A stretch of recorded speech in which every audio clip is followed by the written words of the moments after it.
So a lot of people ask me about how do you get to see? So I'm going to give you an example to show you what's actually going on behind the curtain when you watch the news.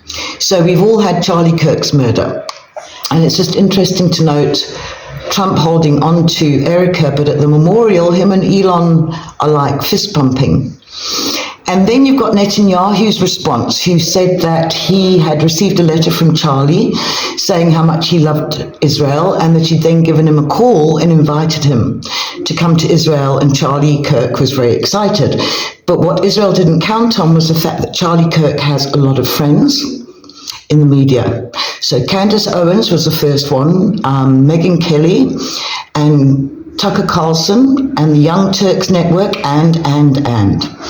So see how Netanyahu, within 24 hours of Charlie's murder, talks about the letter that he received from Charlie, but only the first sentences, didn't say the context. And as we now know, there was a meeting with Charlie that he sort of got a threatening phone call about come to Israel or else. And they didn't like the way that his morality was standing in the way of politics. So I've copied this off the news so that I can give you a shortcut to see what's happening behind the scenes. Let's just talk about Benjamin Netanyahu's response to Charlie Kirk's murder. So we'll note that at the time of these comments, we did not know who Kirk's killer was at all. No actual suspect was in custody. We have no idea who this person is, what their motivations are.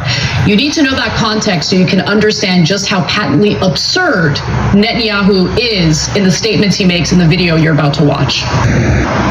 And he wrote me a letter on May 2nd this year.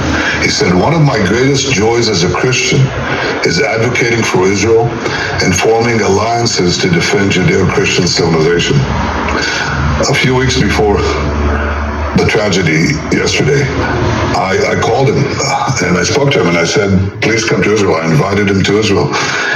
And sadly, that visit will not take place. But he was a defender of our common Judeo-Christian civilization. He was unbelievably excited to walk in the footsteps of Jesus here. The people on the extremes, the Islamists, the radical Islamists, and their union with the ultra-progressives, they often speak about human rights. They speak about free speech, but they use violence to try to take down their enemies, whether it's President Trump, who's been almost assassinated twice, or, they try to kill me here too.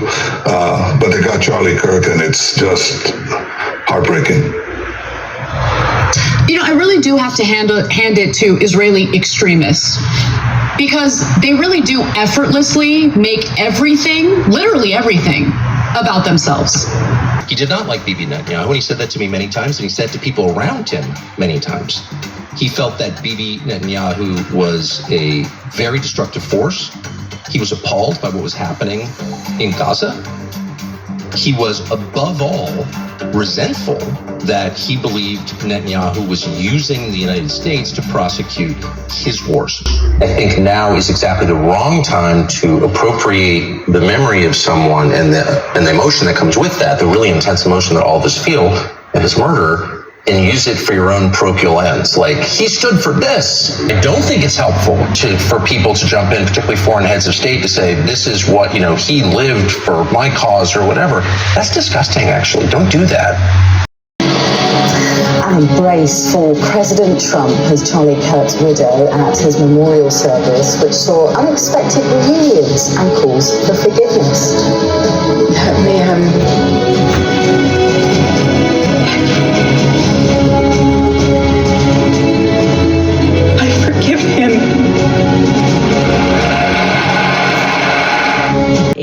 I have been thinking about what I'm going to do to honor Charlie.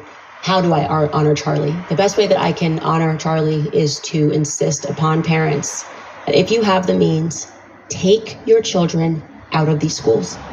All of them, okay? At that university, when Charlie was shot, someone stood up and cheered. You do not want your children to be in that environment spiritually. This is everywhere. This was a part of this movement, understanding there's an underground communist movement, and it is at all schools. I want to be very clear. So if you can, and I'm telling you, you can, okay? take your children out of these schools and homeschool. That's what I want. I want to build this legacy by encouraging people to homeschool. Okay. Now, in terms of specifically how people can learn about Israel, for me, judge them by their actions.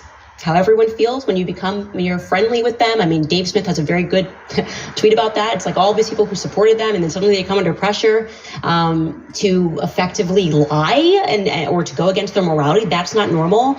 There are so many books that can get you started on your journey, but if there's one that I would recommend everybody read, because you need to understand the beast that you're dealing with. Like, what kind of lies are willing to be told and sold? I would say right now, my book club, and you don't need to join that, but you should read The Assault on Truth. It's a good start, okay, to understand that Sigmund Freud is celebrated in schools as the father of modern psychology. He is the father of nothing but modern gaslighting, and that's what they do. They gaslight repeatedly, okay? Don't believe your own eyes.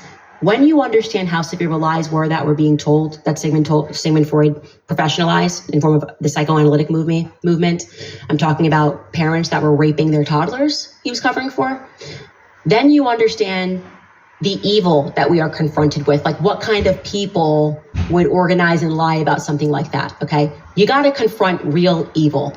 And then I would recommend you read David Bakan, Sigmund Freud, and I think it's the history of the Jewish mystical tradition. I think those are probably and that doesn't even get into like the history of Israel, but